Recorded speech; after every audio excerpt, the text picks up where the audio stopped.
안녕하세요. 해피뉴의 유신영 원장입니다. 유착성 중이염은 다른 만성 중이염과는 달리 수술 케이스가 여전히 줄어들고 있지 않는 질환인데요. 그래서 오늘은 그 이유에 대해서 자세히 알아보고자 합니다. 이번 시간을 가지게 된 계기는 최근에 경험한 좋지 않은 기억 때문이기도 한데요. 이 유착성 중이염을 가지고 있는 환자분이 갑자기 고막 안쪽인 중이에 삼출액이 생기는 급성 삼출성 중이염이 발생하여 귀먹먹을 주소로 병원에 내원하셨습니다.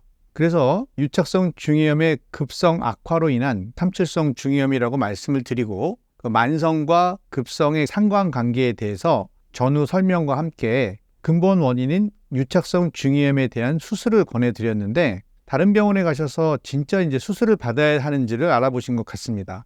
그런데 다른 병원에서는 귀 안에 삼출액에 대한 치료만 받으셨고 일단 삼출액이 제거가 되면 증세가 좀 호전이 되니까 삼출성 중이염이 생기게 된 근본 원인인 유착성 중이염에 대한 치료는 있고 저희 병원을 평가하시길 수술을 하지 않아도 되는 환자를 수술하는 최악의 병원이다 라는 그 내용의 악플을 올리셨습니다. 물론 제 설명을 충분히 이해하지 못하시고 무엇보다 수술을 받기가 싫어서 이런 오해가 발생했다고 생각이 되기는 하지만 이런 댓글은 저희 입장에서는 매우 큰 상처가 되고 또 전후 상황을 모르고 댓글을 보시는 다른 환자분들이 오해하셔서 내원 의사를 거둘 수 있고 궁극적으로는 병원이 피해를 볼 수도 있는 문제라고 판단해서 이 질환이 왜 수술적 치료가 필요한지에 대해서 자세히 설명드려 보겠습니다.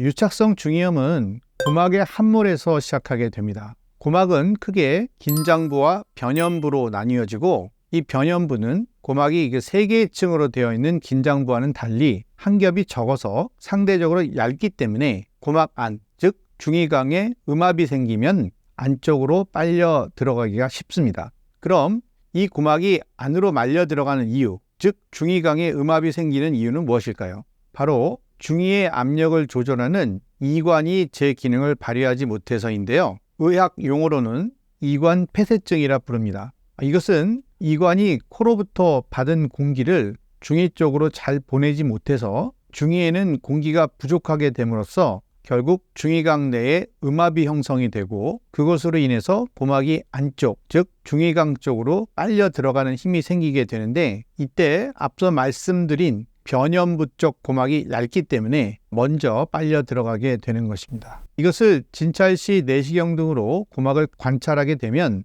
고막의 윗부분, 즉 중이 쪽에서 보면 위쪽, 우리가 상고실이라고 불리는 부분이 움푹 들어간 모습으로 보이게 됩니다. 그런데 이관에 공기가 들어가지 않게 되는 기전은 이관 폐쇄증뿐만이 아닙니다. 이 부분을 이비인후과 선생님들도 많이 간과하고 계신데요. 특히 젊은 연령층에서 많이 발생하고 있고 이것이 저는 유착성 중이염 환자분들이 줄어들지 않는 이유 중 하나라고 생각을 합니다. 바로 의인성 이관 폐쇄증입니다. 의인성이라는 것은 환자 자신이 스스로 이 현상을 만들었다는 뜻입니다. 이것의 기전은 이렇습니다. 원래 이 환자분은 이관 개방증을 가지고 있습니다. 즉 이관이 잘 안 열리는 것이 아니라 열렸다가 잘 닫히지 않는 증상을 가지고 있다는 것입니다. 그런데 환자분이 느끼는 이관 개방증의 증상이 바로 귀먹먹입니다. 그래서 환자가 이 귀먹먹함을 없애기 위해서 스스로 코를 들이마시는 동작, 즉 스니핑이라고 하는 동작을 통해서 이관을 의도적으로 닫음으로써 당장 불편한 귀먹먹 증상은 좋아지기는 하지만 정작 귀에 정상적으로 들어가야 할 공기를 들어가지 못하게 함으로써 이관 폐쇄증과 유사하게 고막이 안쪽으로 말려 들어간 현상이 나타나는 것입니다. 이관 폐쇄증과 개방증의 서로 상반된 기전, 그러나 결과는 유착성 중이염으로 갖게 됨으로써 생기는 문제점은 치료 원칙과 방법에서 매우 큰 차이를 보인다는 것입니다. 그래서 치료 전 서로 다른 기전이 감별이 되지 않으면 치료 실패로 이어질 수 있다는 것을 강조드립니다. 함몰된 고막은 앞서 말씀드린 중이의 윗부분인 상고실 쪽으로 계속 자라서 들어가게 됩니다. 이 공간은 귀 뒤쪽 공간인 유양동으로 열려 있기 때문에 상당히 큰 공간입니다. 이 상고실과 유양동의 관계는 마치 호리병 같은 구조로 입구는 좁고 안쪽은 넓은 구조로 되어 있어서 고막이 안으로 자라 들어가서 위양동의 입구까지 이렇게 들어가게 되면 안에서는 마치 그 고막이 페스츄리 빵같이 이렇게 말리게 되는데, 바로 이것이 고막, 조직학적으로는 그 상피 조직이 정상적인 고막 위치가 아닌 곳에서 말리는 현상이 진주종이라는 무서운 병변이 발생하게 되는 것입니다. 진주종이 무서운 이유는 이 진주종은 뼈를 녹이는 성질이 있어서 정상 구조물을 계속해서 파괴해서 여러 가지 중이염의 합병증들을 차례대로 만들게 되기 때문입니다. 그래서 유착성 중이염은 크게 4단계로 구분이 되는데, 가장 마지막 단계인 이 4단계는 진주종성 중이염이 되는 것입니다. 이와 같은 이유로 이 진주종성 중이염은 일단 생기면 수술로 제거하는 것이 유일한 해결책입니다. 그런데 진주종은 아무리 실력이 좋은 의사라고 해도 재발률이 10% 정도로 재발 위험성을 벗어날 수가 없습니다.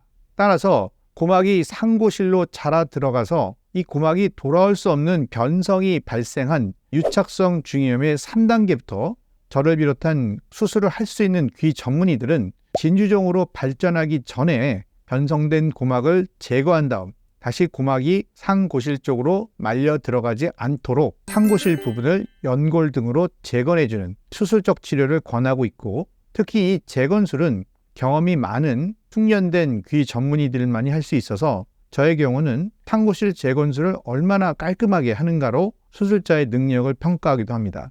따라서 제가 이 수술을 집도할 때에도 재건술 과정이 가장 신경이 쓰이는 과정이기도 합니다.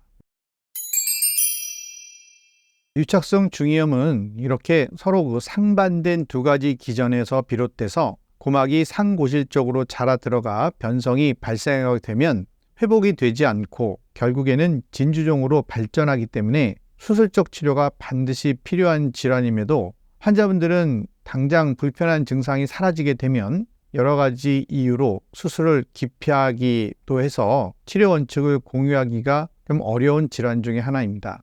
생각보다 주위에 많은 이 유착성 중이염에 대해서 올바른 치료 방법을 알고 계신지에 대해 점검하는 시간이 되셨기를 바라며 영상을 마치겠습니다. 끝까지 시청해 주셔서 감사드립니다.